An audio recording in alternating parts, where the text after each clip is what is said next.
And we are live. Hi, guys. It's very good to be with you. And do let me know if I need to speak up or there's anything technical troubling you out there.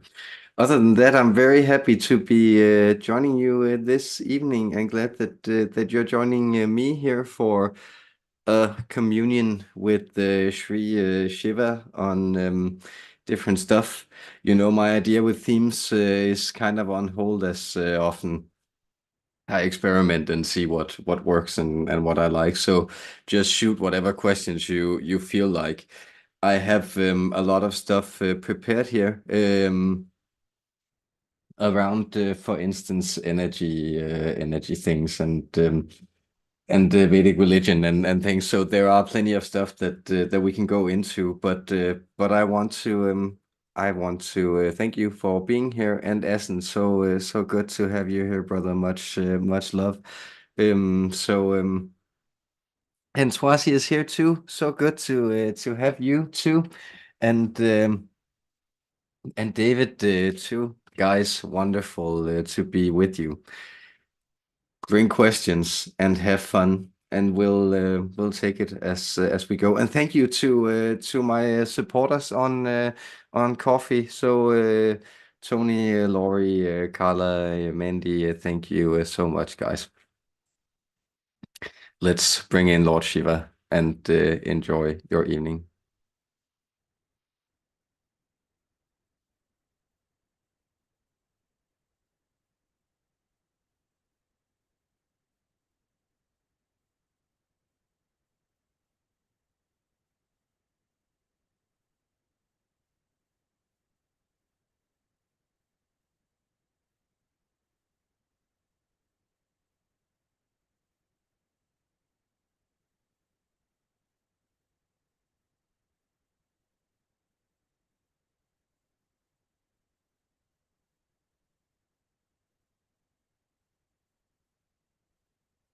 Two are my states combined in a unity of opposites, but today I bring you the dancer.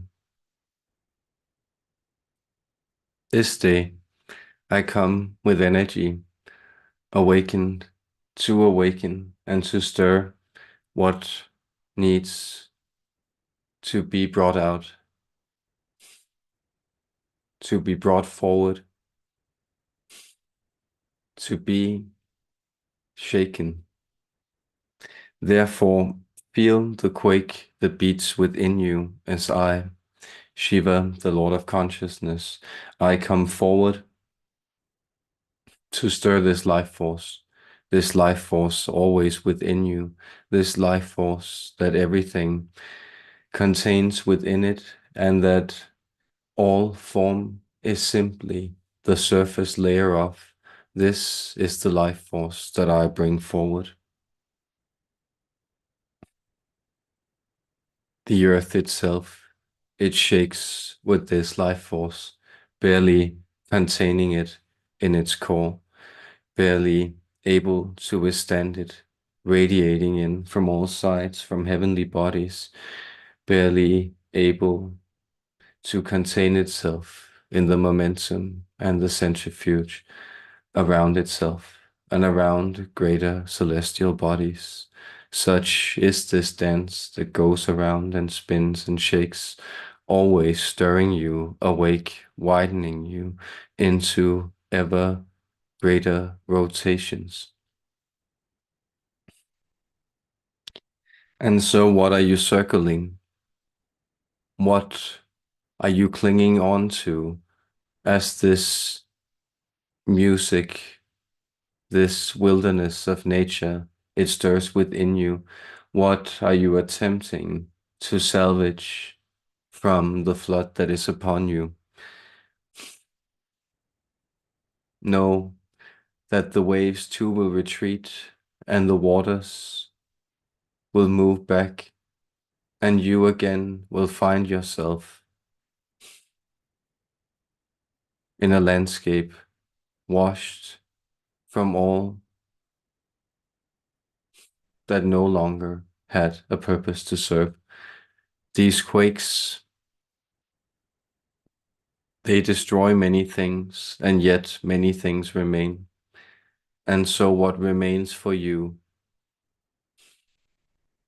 when something has been taken from you? This is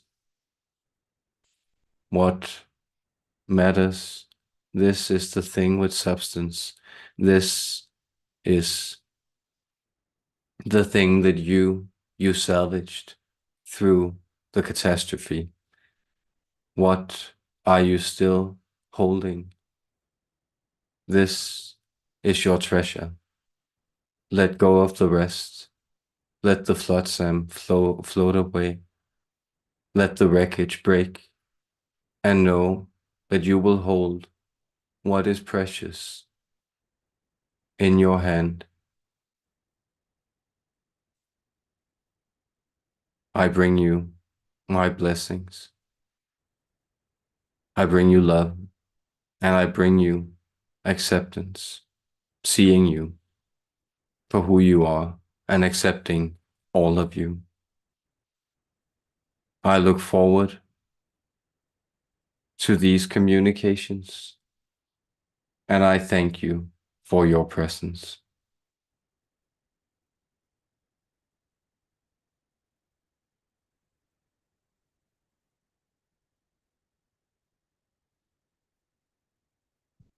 Wonderful, guys. And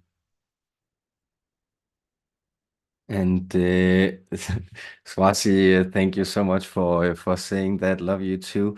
And then you asked this awesome question: how does hate and jealousy and anger serve the purpose of creation?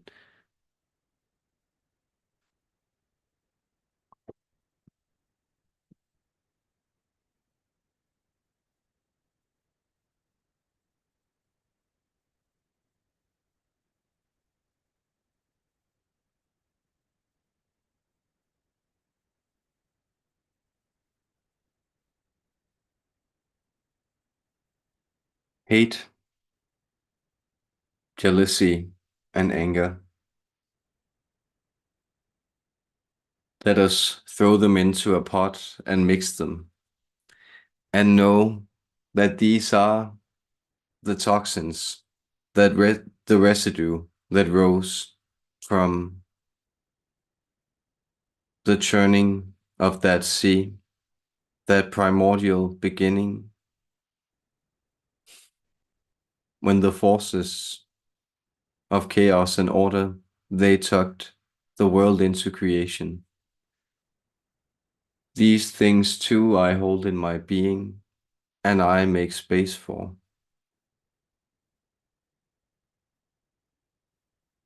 So these are a part of the interplay of being, much as the venom of the cobra is also a pathway through pain into a release, an epiphany, and an understanding. And therefore, know that when you are bitten by these sentiments, you are also allowing yourself the opportunity to learn from these poisons. So consider, if you were to study them,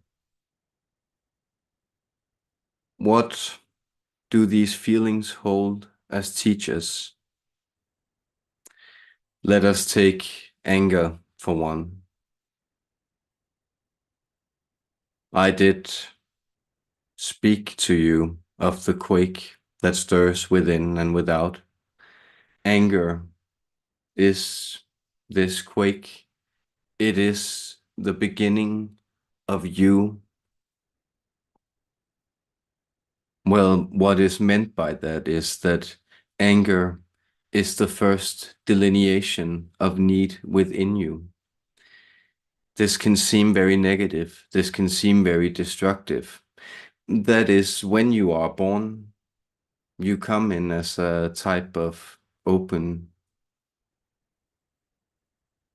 energy, something that simply wants to absorb. You are one great mouth, you are one great root, one energy, one concentration that wants to draw out energy from its surroundings.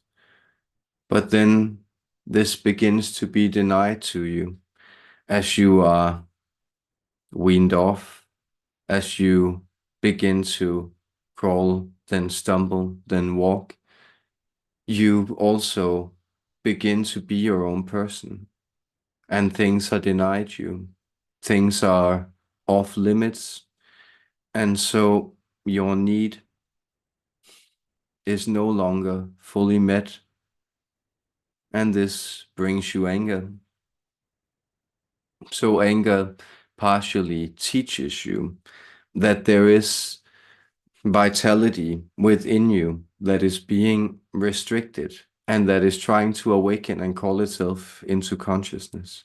This is the feeling of anger as it arises.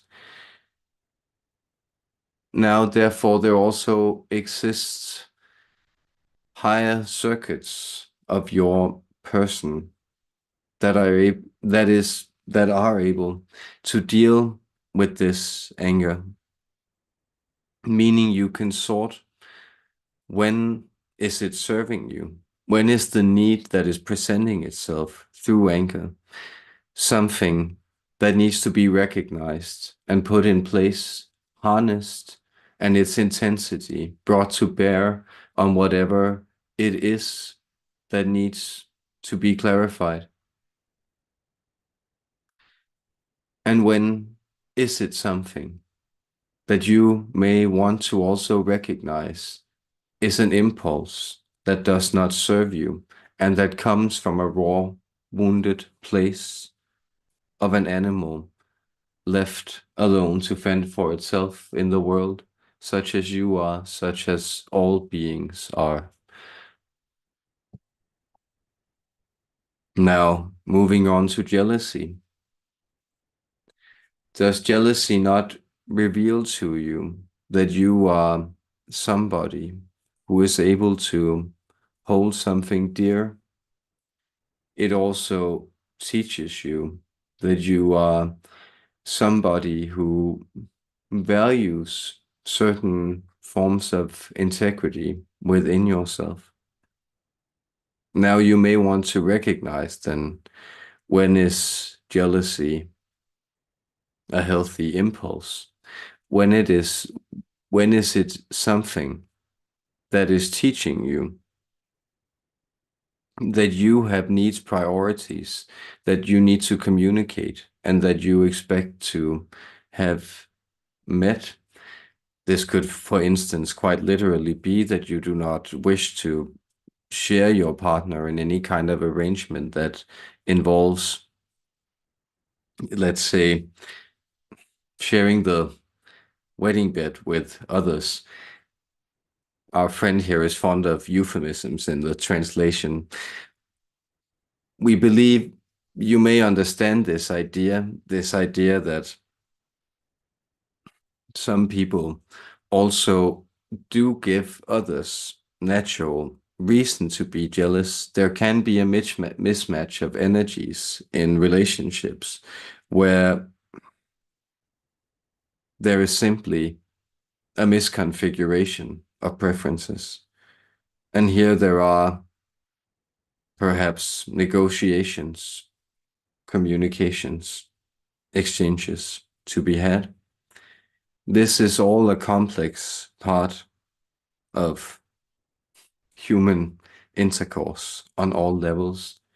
But consider yourself that you may be somebody who has, in anger and jealousy, had a tendency to deny your own shine, your own wonder, your own glory.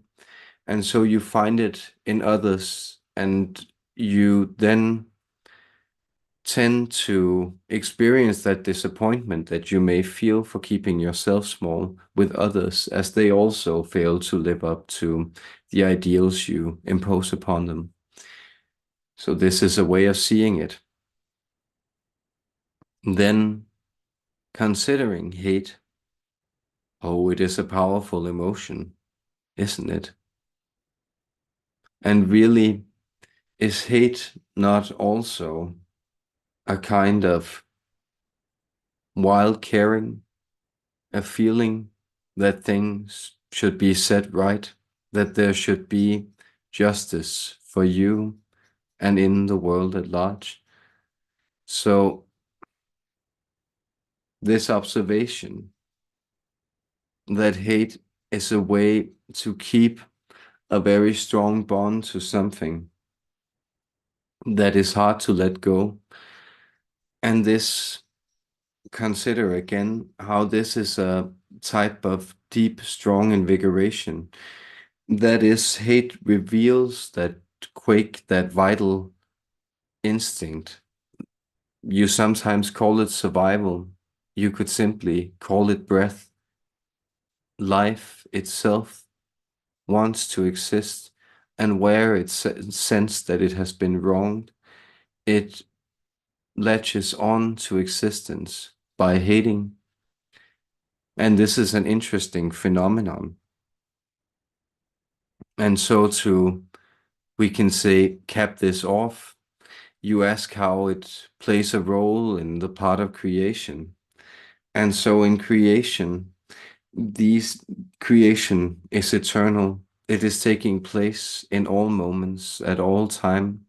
Reality is fading in and out of existence. But as my dance goes, so the world is recreated step by step, and these feelings, these emotions, strong as they may be, they animate the steps. And so consider many of the impassioned dances that you human beings have also developed, where you express many of these feelings of jealousy, anger, wounded love, maybe even crazy love, in dance, in movement, in passion, in these strong sentiments of life. How fruitful are not these human emotions? Love to you, dear Swasi. Love to everybody.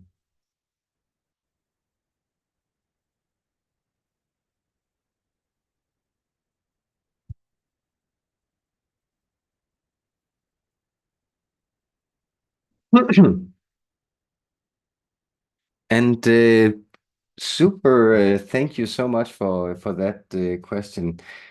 I'm going to ask him and keep bringing the questions, but I'm going to ask him about the full moon awakenings.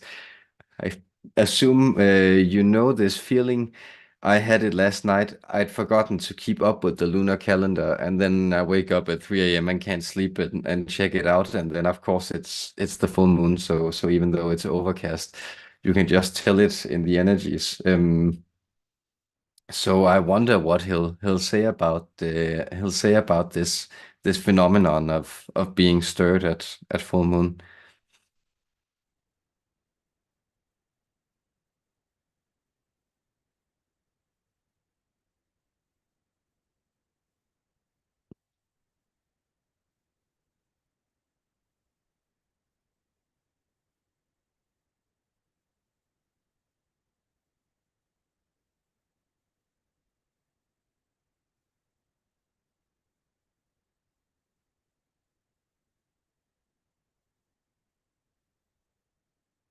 Moonlight reflects sunlight, the way that the individual soul reflects the oversoul. That is, the moon is to the sun what the Atman is to the Brahman, as it expresses itself in phases and walks through lifetimes. This personal soul, it can only be seen, perfect though it is, through how it is poking out from the unmanifest and into the manifest. So this is the shape of you, the reality of you is a type of cycle, a lunar cycle, a rotation, a phase of the soul as it passes by. And so when the moon is stirred, you too, you are stirred in this link between the divine source and yourself. But as the moon walks through phases, rotations, positions, so do you. And so every moon is different, every lifetime is different. See, from the perspective of the great undivided whole, the Brahman, there really is very, very little difference between each individual human experience. All of it being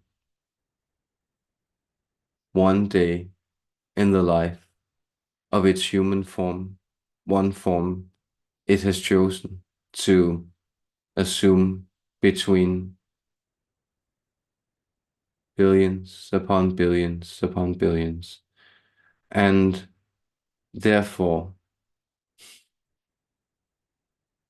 you are stirred, you are shaped, your consciousness is sewn into the great fabric of collective awareness, which with each passing cycle of the moon, soon you will, as human beings and as a collective, be aware of yourselves as such, hooked into this oversoul, wired in to this higher awareness of love, while still walking on the earth with each other in your present forms. The moon is helping you grow. The moon moves the tides of the inner human waters, and it stirs awakenings deep inside.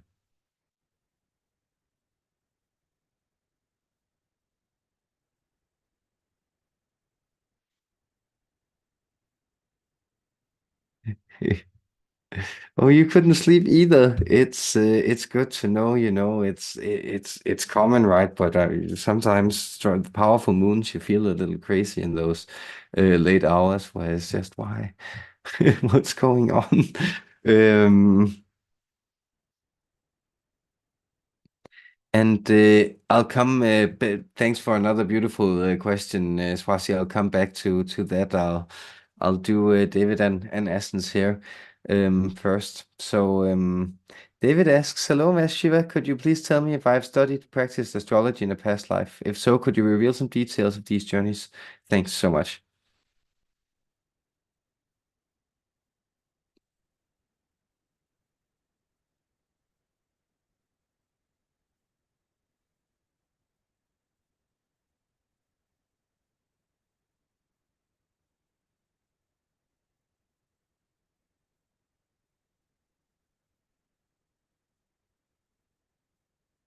Well,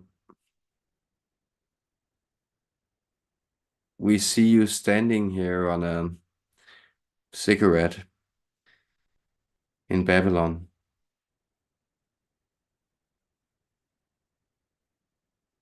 watching the night skies. So yes, you have indeed studied astrology. This is a recent lifetime. This was one where you were especially consumed by the movements of Jupiter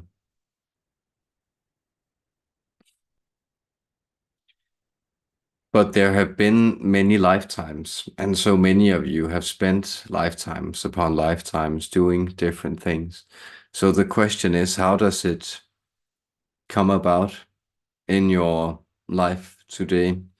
How does it inform you? Because we sense here many of these lifetimes are deeply ancient, moving back into some of the older civilizational layers of humanity. And here we sense you marking the passage of Orion in caves in,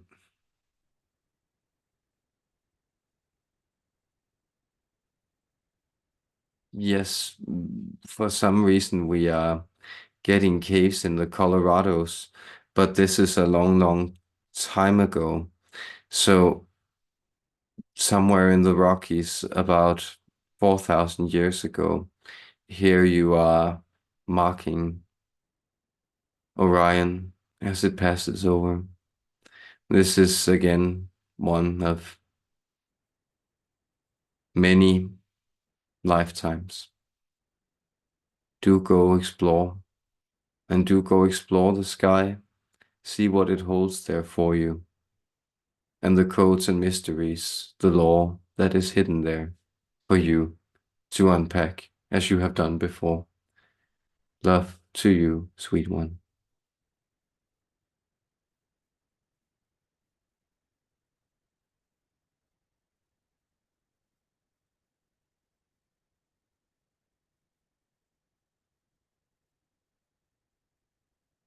Um, I'm just ordering the questions in the most sensible uh, here. Um, I love how often, just just with some of these questions, how often with the title like this Quake of Being, where I didn't really understand why I felt that had to be the title. Um, it's just intuitively transmitted. And now I can see with the questions that you are asking, and Swasi, you're asking, for instance, that we get to go around into a lot of this strong energy. So that's just really that's fascinating. Synchronicities abound. And so Asen asks, I used to receive an electric energy, but stopped because it was too intense. Was it that, and how can I better integrate it?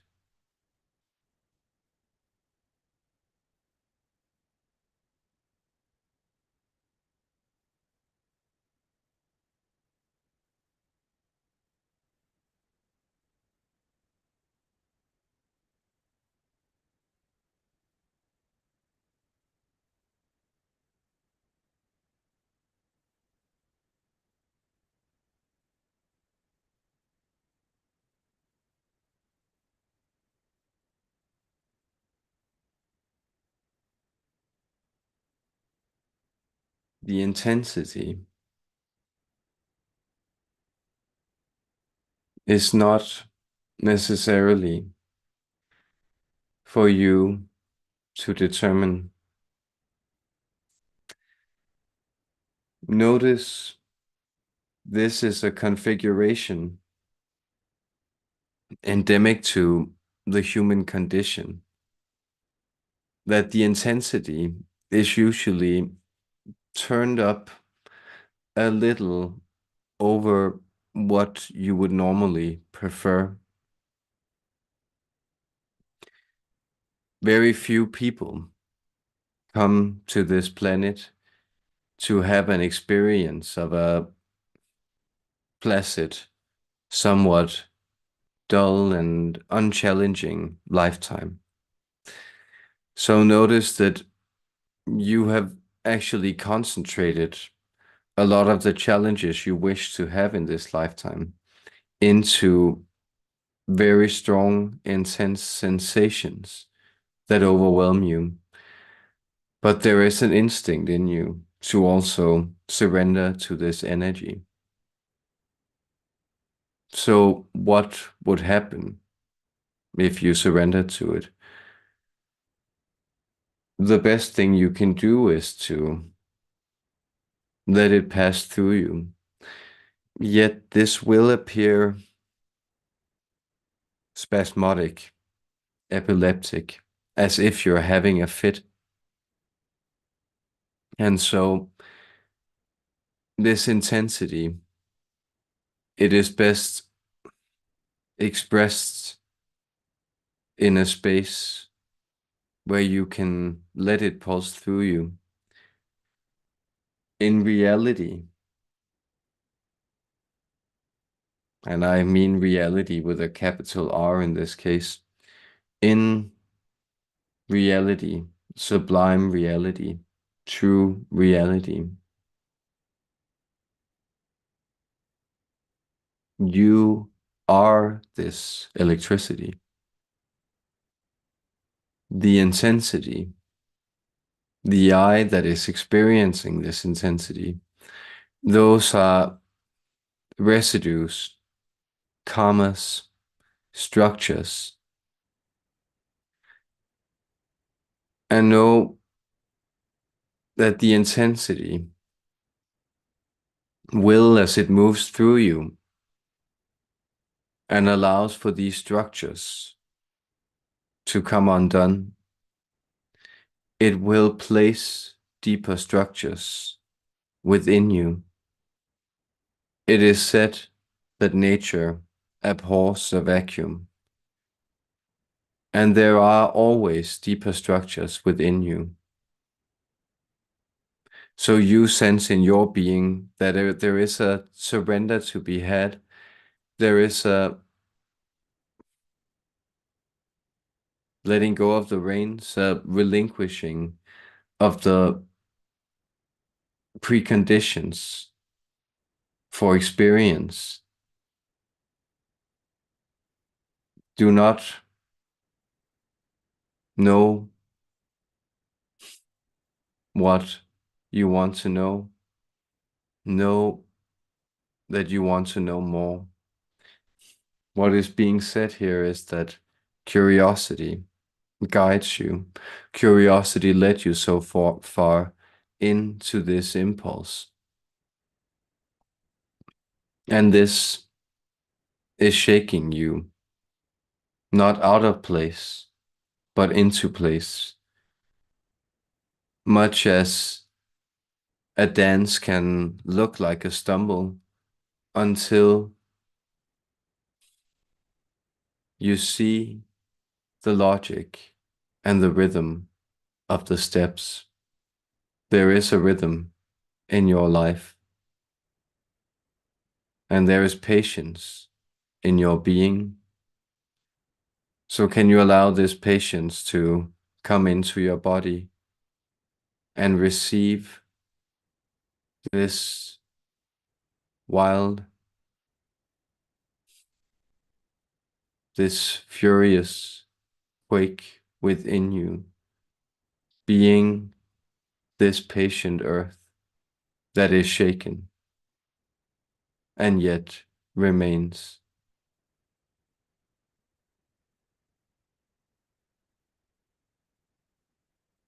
My love to you, dear one.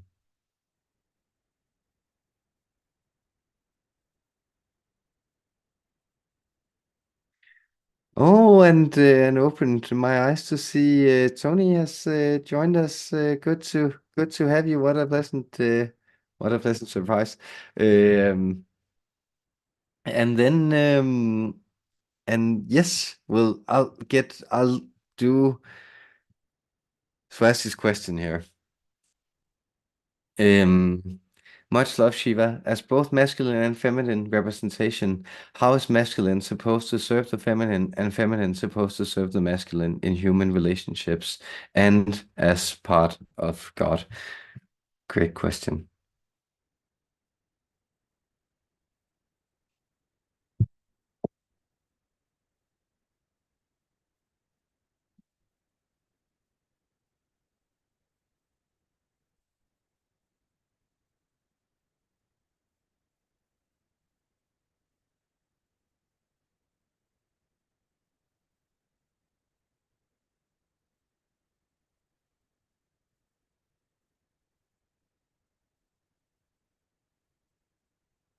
Well, much depends on the circumstance, on the particular dance that is going on. But you may find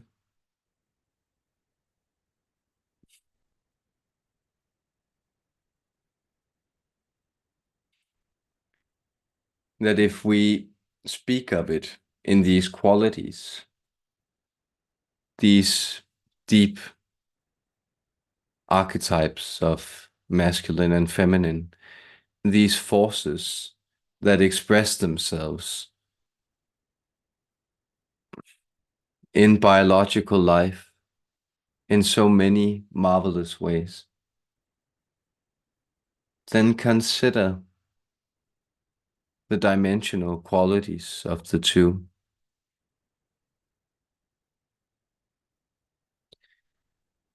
So the feminine is to bring continuity to the masculine, and the masculine is to bring extent, spatial extent to the feminine. That means that the masculine both expands and contains the feminine within a space, but it also means that this feminine stirs this masculine into a movement. So you find that masculinity becomes rigid, stern, stale, without the inflow of vital life, of the Quake, of Shakti. But you also find that the feminine becomes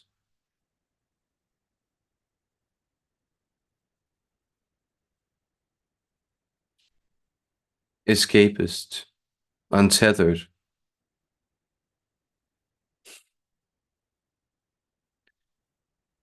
extinguished, if it is not also sheltered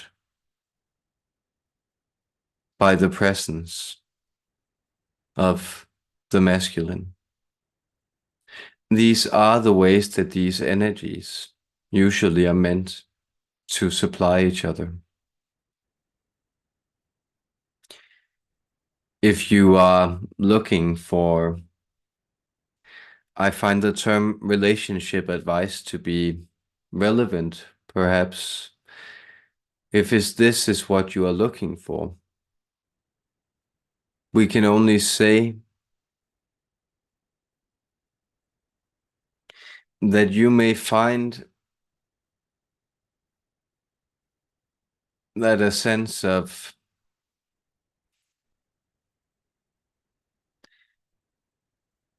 let's call it lack of engagement on your part might be very helpful. See, this is again then a part of considering these archetypes, that the feminine is fleeting, it is flighty, it escapes towards these high airs of emotion, of quality, of nuance. And therefore you find, for instance, in the myth of Apollo and Daphne, or so many others, that it is chased by the masculine, which wants to encapsulate it, and in its negative sense, imprison it and keep it for itself. So you may find that if you are feeling the need to establish connection, you moving away draws forward a masculine impulse to chase you, which can be helpful. Do not necessarily consider this manipulation as much as an open dance of these energies. And you may find then that the masculine too is served by being reminded also of its own higher qualities. That is, if it is not also cleaned out by these vital impulses of the feminine, if it is not shaken alive by this quaking feminine, this life force, then it becomes still locked into patterns.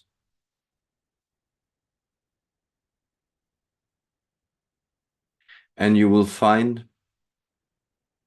this is something we find our friend here translating us was reflecting on earlier in the day, and he's overjoyed for me to comment on it. So I'm delving into this by using his observation that he had never really met any men who didn't produce quite painful circumstances for themselves when left to their own devices for too long. And so you will find that this rigidity, this tension, this pain is a type of shadow of the masculine that the feminine alleviates and heals.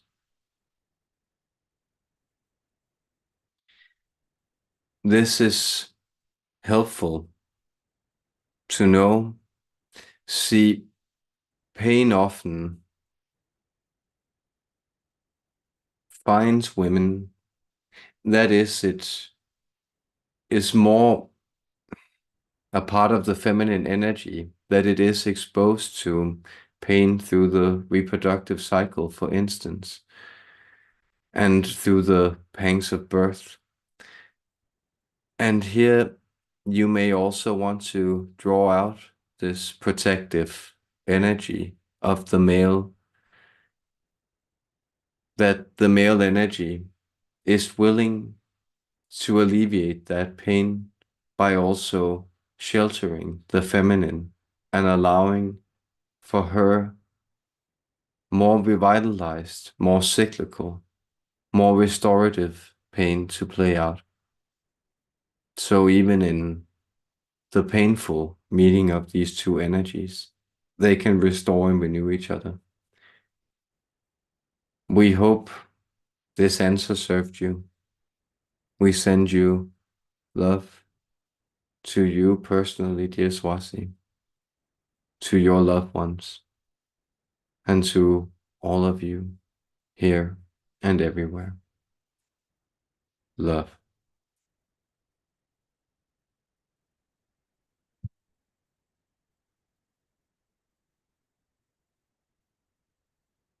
And and I see Mandy is with us. So good to have you here, friend.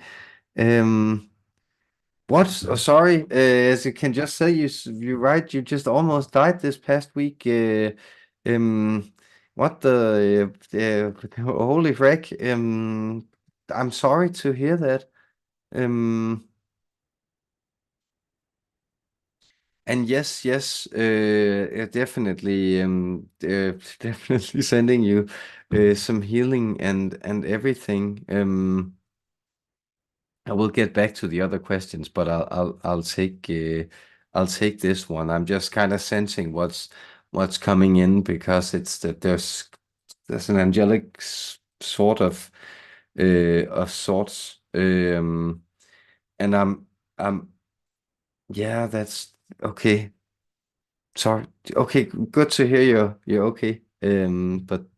But I assume that's pretty unpleasant.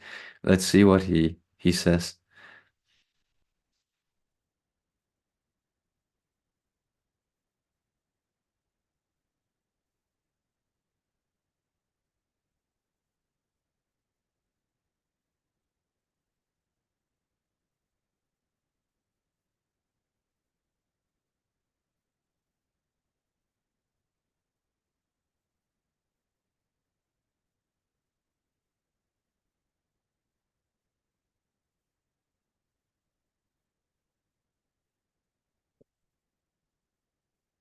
You didn't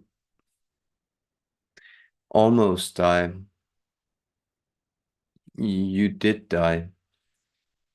Well, your body didn't die, but there were instances where your life link became so untethered that you were more present on the other side than in this one. And these recollections may come back to you as flashes once your body has established enough health to hold it. But much of it is a question, again, of these toxins within you. And you may sense that it is time for you to purge in your sense of being. And we mean this very positively. We do not mean this as a sense of violence you should undertake towards yourself. But it is imperative for your health and for your soul's ability to remain connected to your body. It's very imperative that you prioritize your own well-being. And with your own well-being also, we mean your immediate, both biological family. But this is the type of healthy energy circuit you should be sustaining at this point. So this is a type of reminder that it is not for you to crawl up on any cross and save the world from there through your own misery and through showing yourself how much you can suffer for the sake of others. It is for you to discover the resurrected body and the light being that wants to walk this earth and allow for the love and the light in others to be awakened by inspiration often, and for that to set them free. So give up on seeking justice with your past, with your future, for others and for yourself, and seek instead acceptance of all you are. And you can take the acceptance that is shown from you from outside sources and from the love in your family, and use that as the soil that you grow your own self-acceptance in. This is the purification that awakes you, and that will bring you back to health. I send my healing. I promise you that your time is not now and not soon. And I send you my love.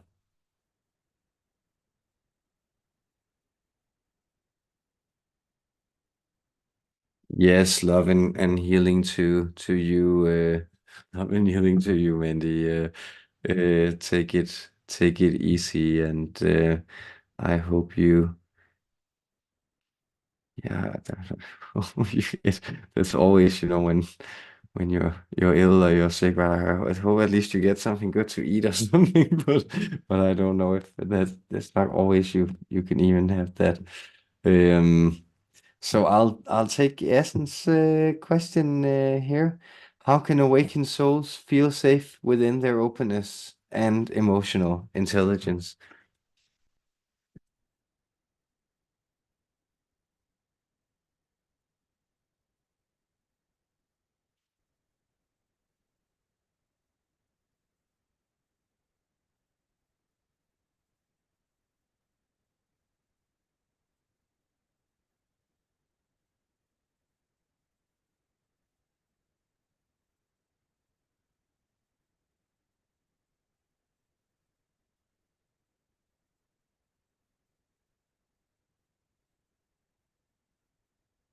Consider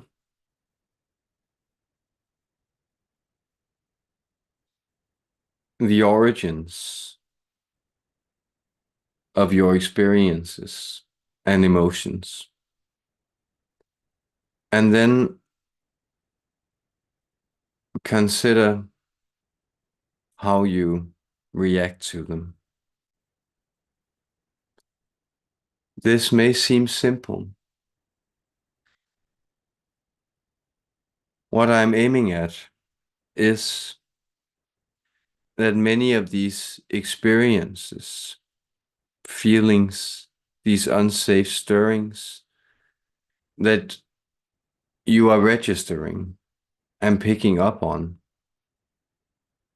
they do not belong to you. They come in through your sensory apparatus, and they come in through your finely tuned emotional body. But it is with your recognition of them as something that may require your attention, that you have to react to, respond to, that you are interacting with, that they become real or amplified. So consider that many of the emotions that you personally experience, dear Asen, and it goes for many present here, consider that these are impulses that you pick up and that you then store for safekeeping. Your heart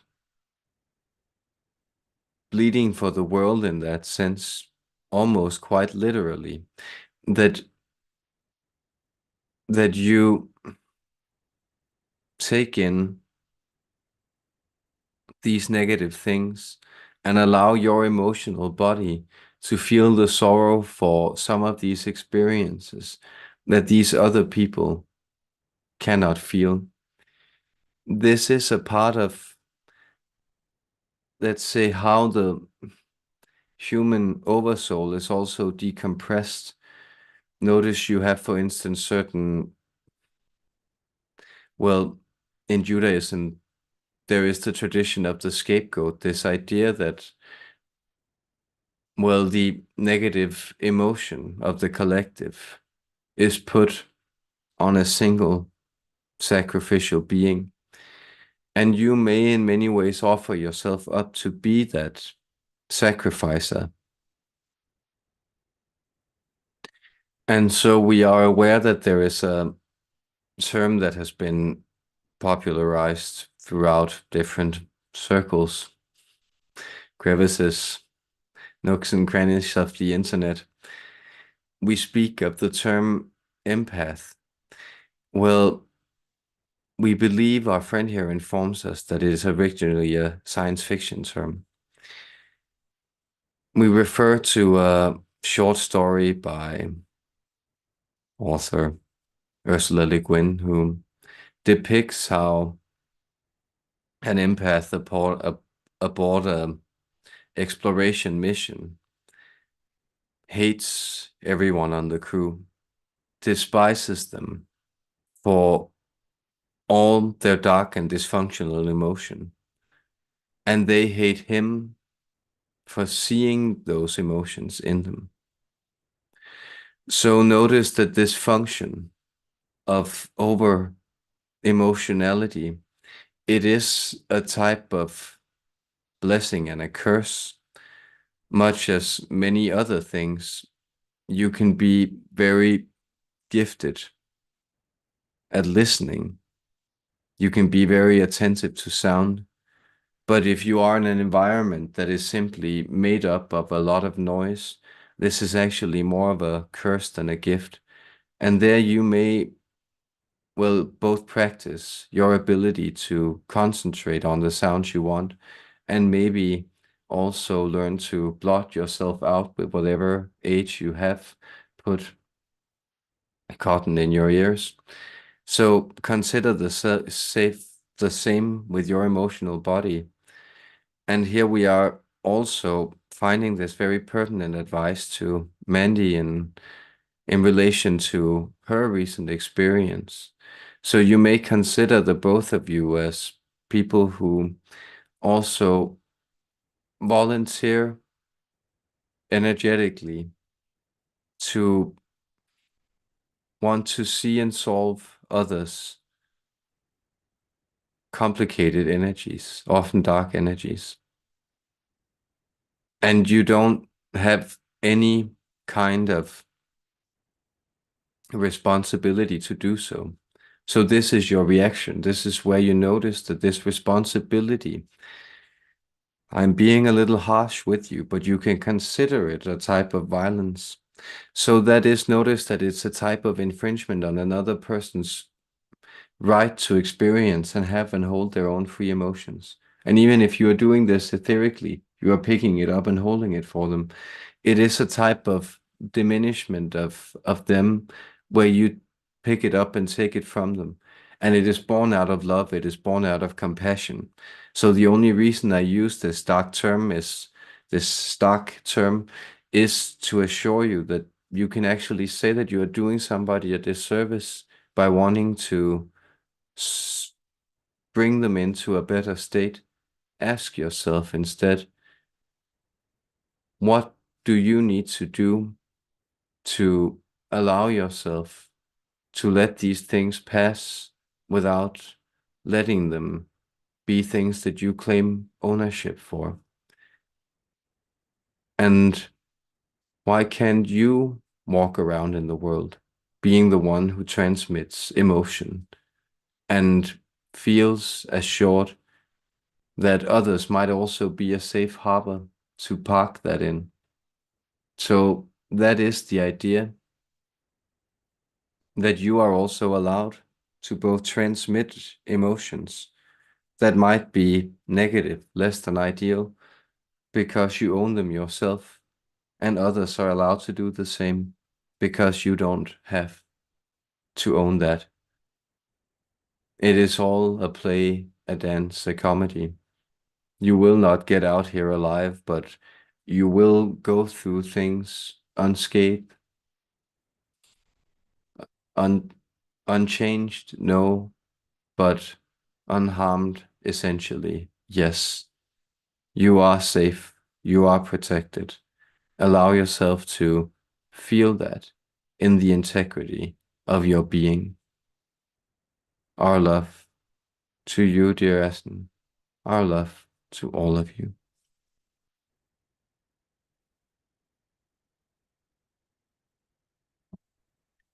Um, I think I'd love to know something about the Shushumna channel, the central channel that energy flows up through. In a recent video, I complained a lot about my leg reordering itself and my foot as well. And now it simply seems that I've gotten a broader stance, but it's like this channel has opened. And the weird thing is that if I focus on it, I can tell which way the energy is rotating around my spine, whether it's clockwise or counterclockwise.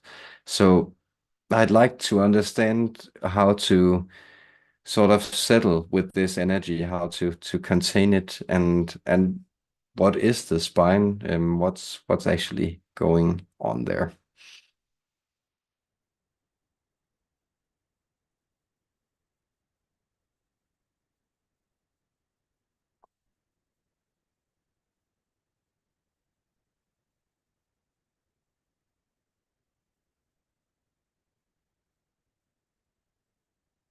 Yes, you may sense that this is the seat that I locate myself from, and even though this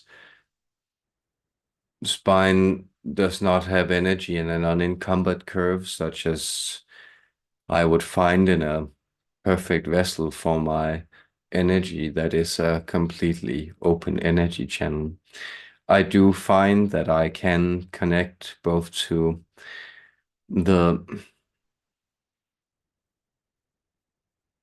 gate that opens up to these layers of high knowledge and to the deep roots that anchor them into reality. And so this is what you are all moving towards. It is the opening or the breaking apart of your being. Again, consider this quake. So, what is happening in the most powerful volcanic events of your planet is that the great mother planet turns herself inside out. Her strong, raw energy covers herself, and it is destructive to almost everything she has been up to that point. And yet, new life begins quickly to grow and rearrange itself on this new surface of raw, exposed skin. So, this is the idea of awakening, that it is not a new concealing of the being or the body, but it is the core, the inner layers of being wrapping themselves from the inside out around the outer layers. And so know to also relate to Dear Essence questions that this idea of raw exposure, can you allow your radiance to be your shield, your encasing, your protection? This shine you give off, this comes and moves through this central channel. This is the axis of the divine. This perfect flow, this perfect line, this perfect arrangement of energy, you find it in different forms and expressions in all living systems throughout the multiverse, flowing, and when it aligns, it is more powerful than the stars themselves. Allow your shine to be your skin.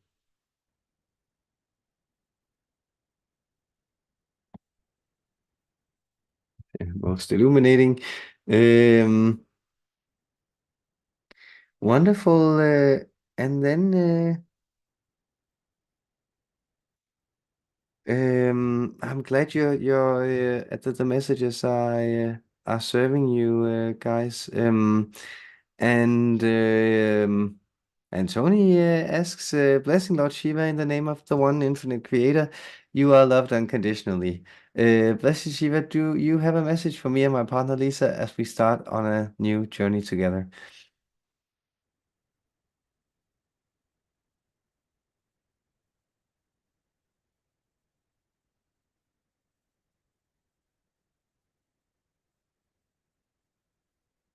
We thank you. Our love to you, dear Tony, to Lisa, and to everyone. See, this journey you are beginning Let it truly be new. And with new, I mean undiscovered. I mean that even though you know each other, and even though you are deciding to begin something new, let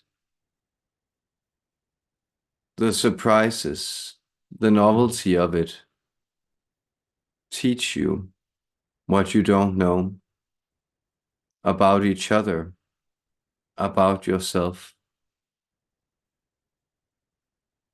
and about moving through life.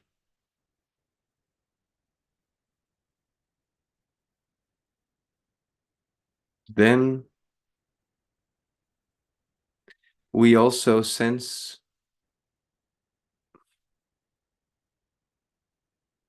well, this applies both to you and Lisa, but we can say that we also sense that you may have been moving through, and in particular in the past 4 years will put forward as times that have been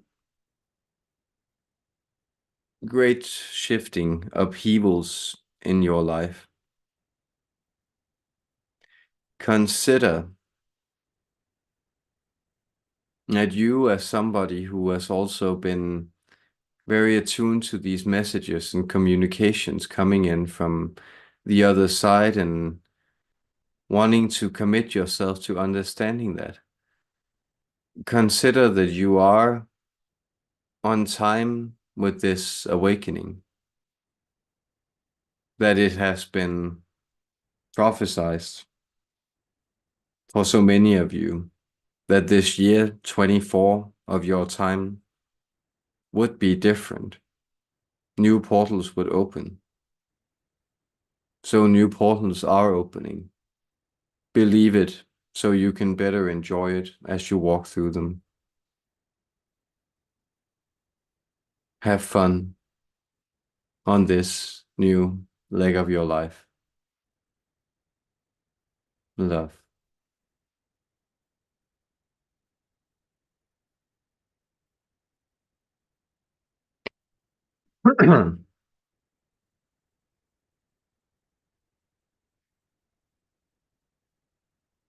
And Chuck says much love to you. Good to have you here. And there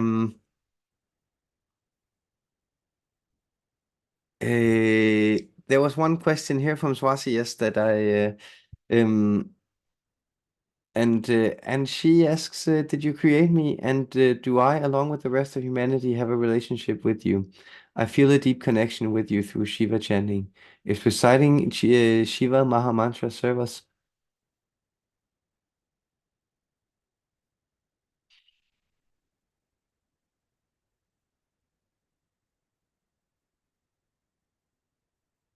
Just wonder, I don't know if you can see he's down here in the back, because that might be pertinent to his question. Yeah, there's a little Shiva there in the back, and then this is one of the old icons, and it's from the Sinai Desert, Saint Catherine's, I think in the 300s, one of the oldest Christian icons. Um, so that's gonna just, I'm just pointing it out because it's going to be pertinent to the answer coming up, I sense. Um,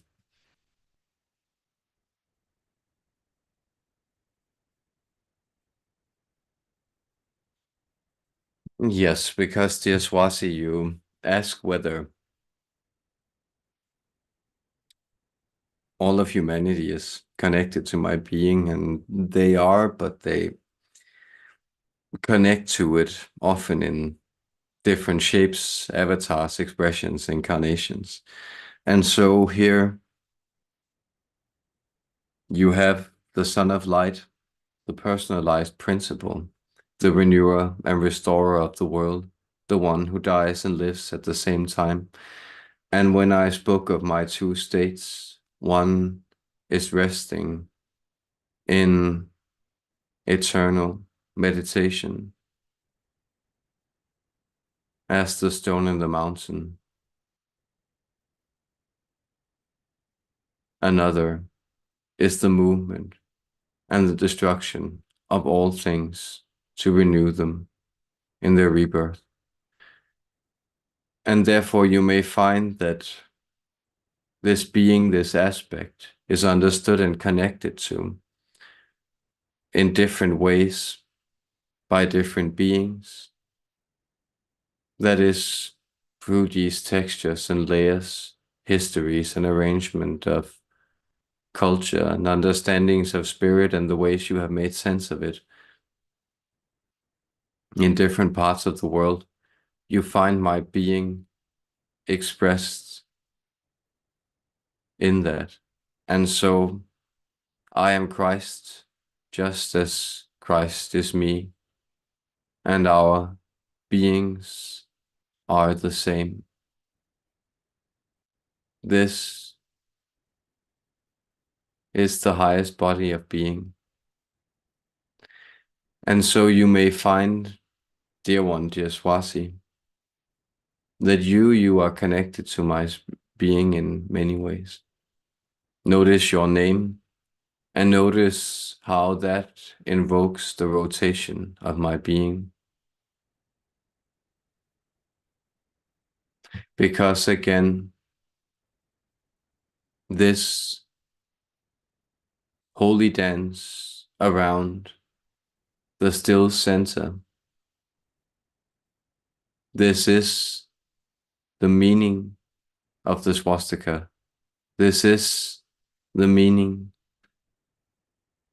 of the rotating axis that marks the circle of the world, and the still point as the fulcrum upon which it turns. And so within you, you align both with my being, but my being is also your highermost being. It is this inner body that is released. And so the two of us, we are particularly connected. You, you do well in being a Saiva, an acolyte of me, in harnessing or and honing your practice through the communion with my being. Chant away, dear one, and feel the quake within you as our union becomes blessings, love.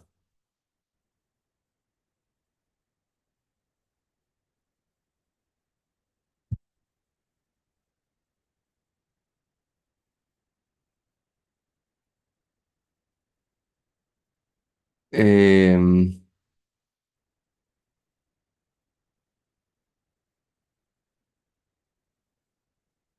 uh, I had to get a spinal tap in the hospital, so says Mandy, that's dramatic. And again, uh, that's interesting. Just again, of course, all this energy. So, when we have procedures or things happen to us, it of course speaks to something going on with that area of energy. And so just the fact that it's in the spine, right? So there's something about that process, that awakening that goes right into to the marrow of your being. And that also, I think what was his answer seemed to confirm, but I'm happy to hear that. I think we're getting through all of them, so if you have any final ones, shoot. And thank you for yours, Tony. I think I'll save that request for a blessing to the end. Um, but if you guys have any last questions, then shoot. There's time for them. And I'll look into I'd love to know like what's up with What's up with all the cattle and milk and butter and stuff in Vedic religion? And I thought that might be pertinent to ask Shiva about, and then also perhaps get some information about Soma. So, and I believe if you read the Rig Veda, then the descriptions of how the Soma is prepared is that it's connected to milk and straining milk somehow in the ritual. And if you don't know, Soma is kind of this sacred medicine, sacred plant that's prepared by the Brahmins in the most ancient Hindu texts. And we don't know what it is, but much has been speculated about it. So I'm asking him about cattle milk, and Soma.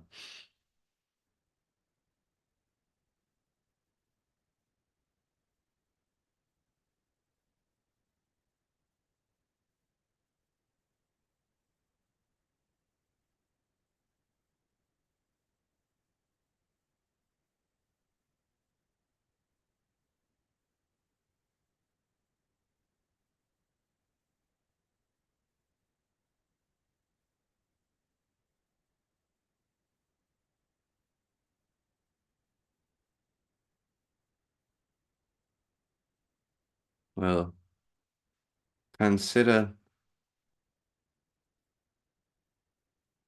is the one who lives off milk closer to the infant or closer to the gods?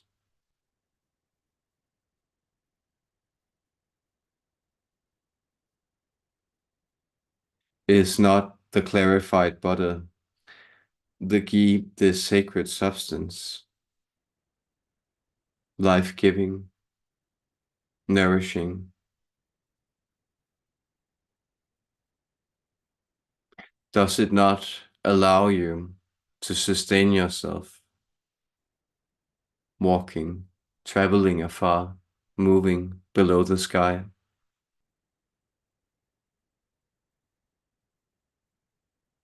See, the sacred ox knows the way to heaven, and with it travels many companions, spiritual and physical.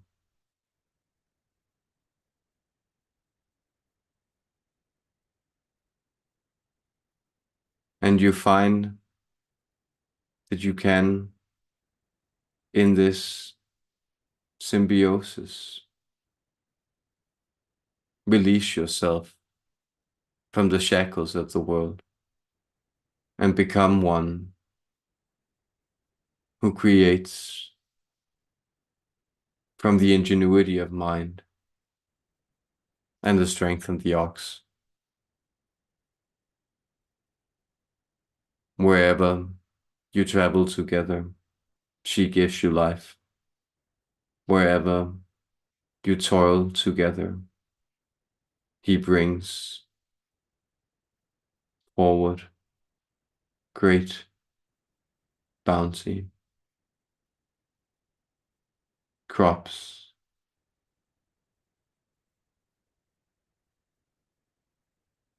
and sweet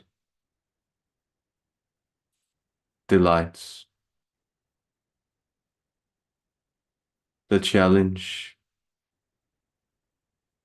of the bull is one that so many of your ancestors moved through before they could call themselves adults.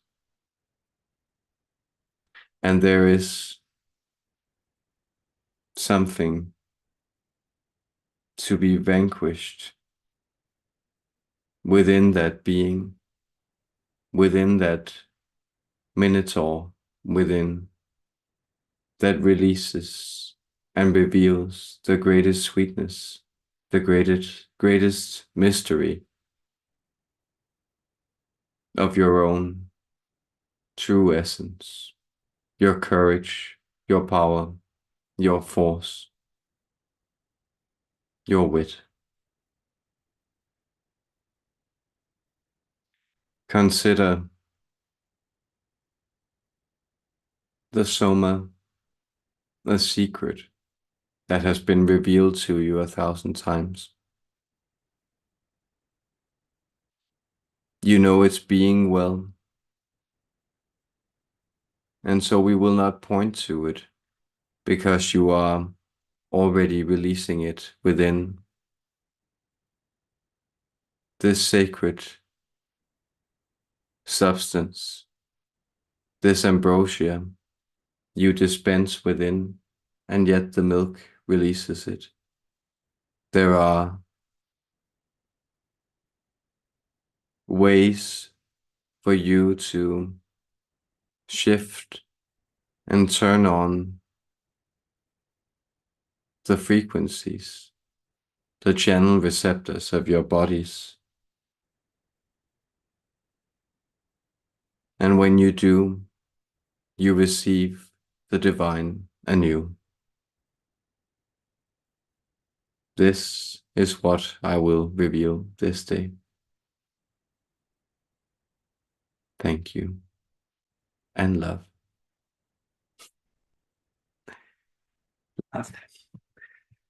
Um, uh, no, oh, that's sweet. It's just yes, I think yes, no further questions, but this is so. Mandy asks here, I just wanted to ask who the heck my husband Brian is. Sometimes I don't think he's human in a good way. She then says, so that's a sweet question. Let's get Shiva to talk about it. Um,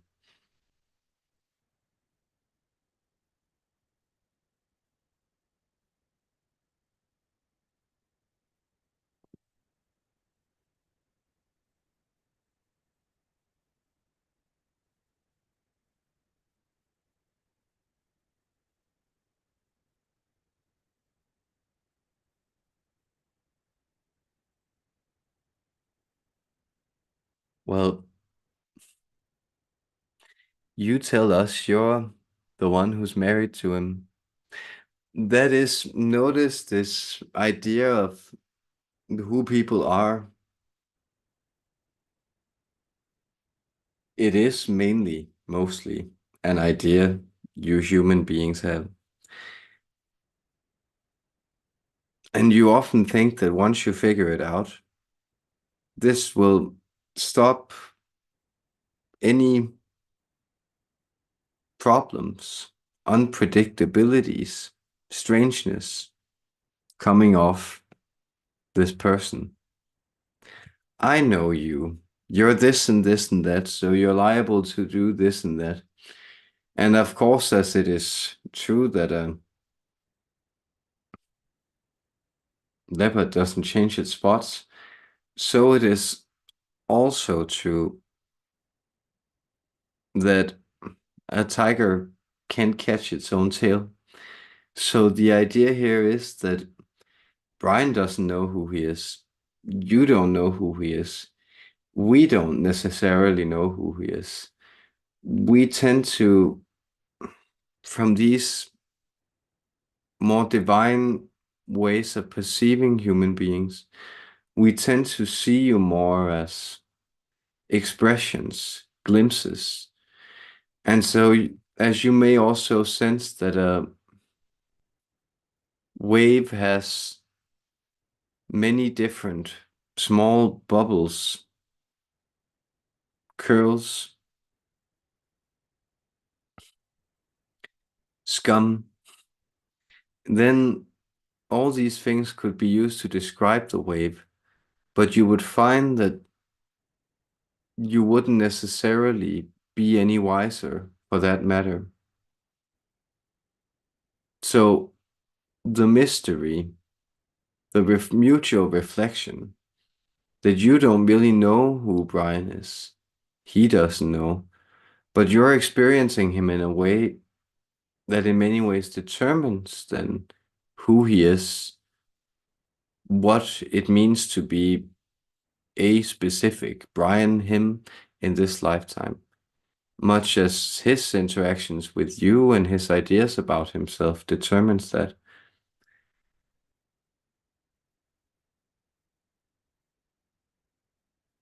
But we can, of course, say, if you would like us to go behind the scenes, we can say that he has a helping hand and heart as a very central quality of his being. So he is somebody who values being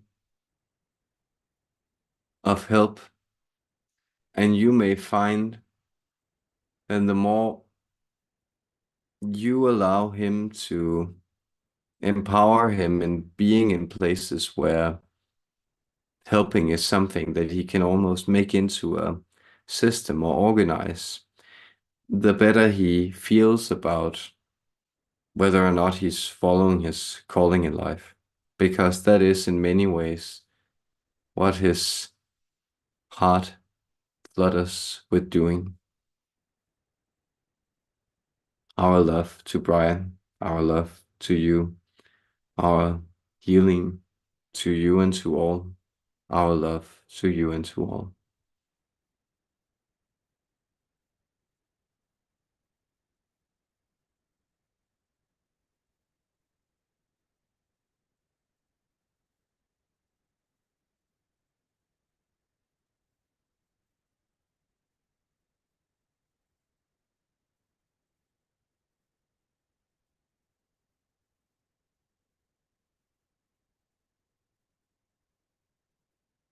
Um,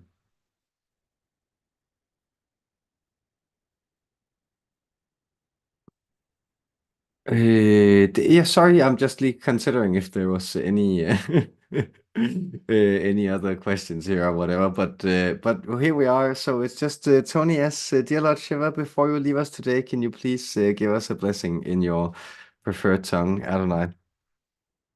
And definitely, I think it'll just get some chants and vibrations and things. His preferred tongue would probably be, yeah, classical Sanskrit, right? But seeing as I don't speak that, and the way I channel is that I run these energies by the sort of the central processing unit. Um, like I can't do direct phonetic channeling, which some channelers do, but what I do has other advantages. So these are other methods. But that's just to explain the technical stuff before I get into uh, some transmissions, some blessings, and everything he'll sign us off with. So thank you for that, guys, and it's been beautiful.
Look behind what's behind you. Look on the other side of the other.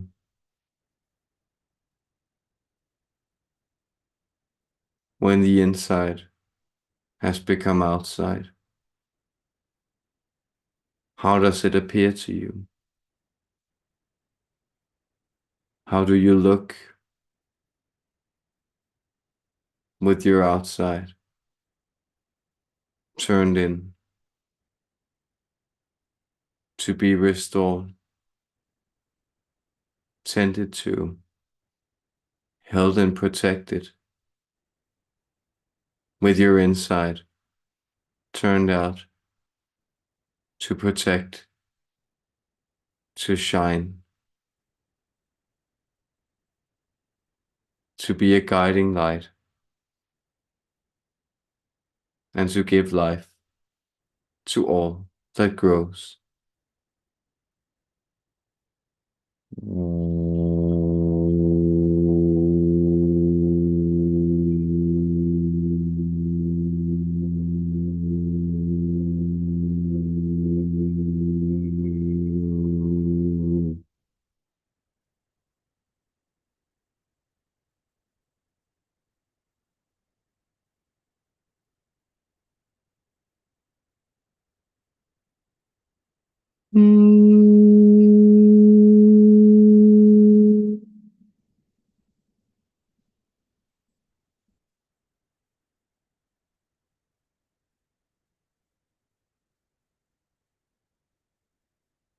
This shine is sealed, and the energy that has awakened within you is protected.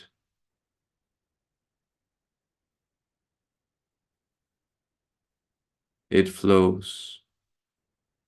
It restores you, and you restore it in this infinite dance, in this beating quake of your heart.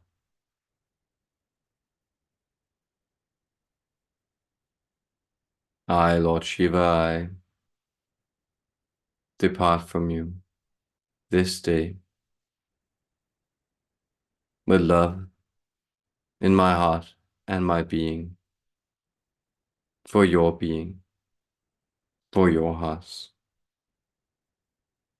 A blessing. Farewell.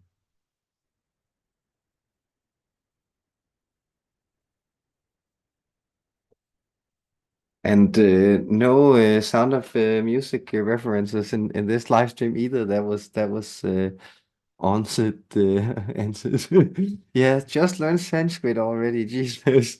Yes, exactly. I think just I'll get this. That I got a whole week for it. Next live stream, I'll have it figured out. It might take some time. I'm just actually I'm getting a little woozy from the energies, but it was really lovely. I felt the vibrations were very high today, and just thank you for beautiful questions and your presence and participation and everything, guys. So so much love to you and everybody, and health and healing to those who need it, and happy times to all of you. Much love, guys.